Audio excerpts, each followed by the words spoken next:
Paghaluin ang toothpaste at detergent, mapapasalamat ka. Gagamit ako ng kalahating bote, mga 300 ml.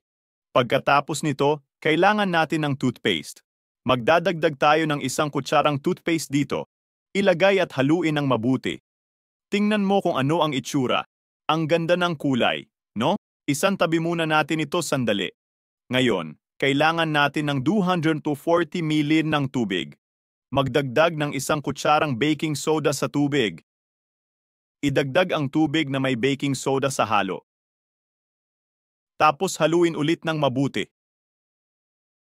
Magandang panlinis ito ng aluminum sa bahay. Halimbawa, may mga kawaling may sunog na marka. Napakadali lang. Kumuha ng produkto, kaunti lang, malakas kasi ito. Tapos, kuskusin gamit ang espongha. Tingnan nyo to mga kaibigan. Tignan nyo ang dumi na natatanggal. Bukod sa paglilinis, pagkikintabin din nito ang aluminum.